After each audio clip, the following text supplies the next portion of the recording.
હું કાયમી આમ તો ઘણી બધી રીતે જોઉં છું, પણ એમાં વધારે પડતું આકાશી કશ કારતક મહિનાની 11 પછીથી આકાશમાં જે કશ બંધાય એટલે શિયાળાની શરૂઆતમાં એ ઘણે ઊંચે સુધી બહુ સફેદ લીસોટા અને વાદળા હોય, પછી વાદળા નથી હોતા કશ, એમાં વરસાદનું પાણી જ હોય છે.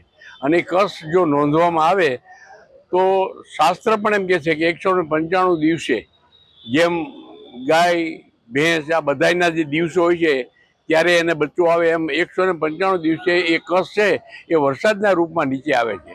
એટલે આ વર્ષના કશ બધાય નોંધતા મને એવું લાગે છે કે ચોમાસું ઘણું બધું સારું થશે, પુષ્કળ પ્રમાણમાં વરસાદ થશે.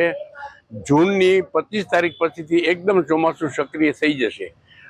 આદ્રા નક્ષત્રથી હાથિયા નક્ષત્ર સુધી ખેડૂતો ચોમાસાના નક્ષત્રો કહે છે.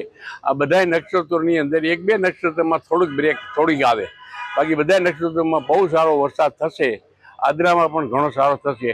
અને ઓગસ્ટ અને સપ્ટેમ્બર સુધી 15 સપ્ટેમ્બર સુધી તો બહુ સારામાં સારો વરસાદ, જમીનમાં પાણી પણ ઘણું બધું જમા થઈ જશે અને સારું ચોમાસું થશે એવું મારું અનુમાન છે. આજે અમે દર વર્ષે વર્ષા વિજ્ઞાન મંડળ અને કૃષિ યુનિવર્સિટીમાં બોલાવે છે, તો 2024ને વર્ષા ઋતુનું અનુમાન કરવા માટે આવ્યા છે. તો અમે ફળઝાડ ઉપર પ્રાકૃતિક અસરો અને પશુ પક્ષી ઉપર અને બોલી અને શ્રેષ્ઠ ઉપરથી અનુમાન કરીએ છીએ. તો 2024ની વર્ષા ઋતુ ખૂબ સારી રહેશે, લાંબુ ચોમાસું રહેશે અને જૂન મહિનાની 11 થી 23 તારીખ સુધીમાં વાવણી થશે.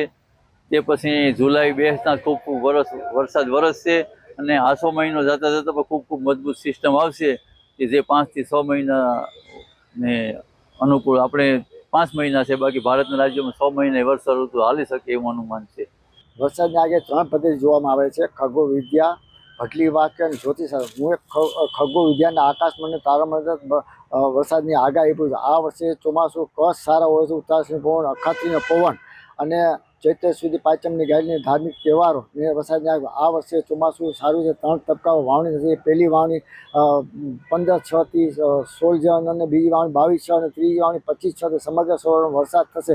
55 થી 60 ઇંચ વરસાદ થશે. વેરાવળમાં અતિવૃષ્ટિ થશે. જુલાઈ માસમાં આ વર્ષે શિયાળુ પાક મબલક થશે અને ખેડૂત માટે વર્ષ સારું થશે, વેપારી માટે મંદી રહેશે એવું મારું પૂર્વ અનુમાન છે. આ વર્ષે પાછતરા વરસાદ થવાથી હાથિયા નક્ષત્રમાં 26 નવે હાથિયા નક્ષત્ર બેસે છે. હાથિયા નક્ષત્ર જે આપણે નોરતાની અંદર જે ગાજવી સાથે વરસાદ સાથે ખેડૂત માટે ખાસ સાચવવું, પોતાનો ઘાસ સારો સાચવે, કારણ કે પાછતરા વરસાદથી ઘણા પાકમાં આ વર્ષે ખેડૂત માટે ઉત્પાદન સારું જાય તેવું માટે આ વર્ષે લાલ વસ્તુ વાવજો એટલે વરસ સારું, મગફળીનું વરસ સારું જશે એવું મારું પૂર્વ અનુમાન છે. હું ચોમાસાનું પૂર્વ અનુમાન એટલે કે આગાહી તૈયાર કરું છું. આ વર્ષે ઈસવીસન 2024નું ચોમાસું છે એ મારા અભ્યાસ અનુસાર જૂન મહિનામાં 26 જૂન સુધી એ ચોમાસું છે એ વ્યવસ્થિત ચાલે અને 26 જૂન પછી 14 જુલાઈ સુધી એ ચોમાસું છે એ થોડું સ્થગિત થતું જણાય. 14 જુલાઈ પછી વળી પાછું વ્યવસ્થિત થાય. આમાં એકંદરે વચ્ચે સ્થગિત થતાં એ પાછલા વરસાદ પણ થાય, ભાદરવાના વરસાદ પણ થાય આપણે સપ્ટેમ્બરના, અને ચોમાસું છે એ સરેરાશ સારું રહે. નબળું ચોમાસું રહેવાના જે ચાન્સ છે એ આ વર્ષે ઓછા જણાય છે.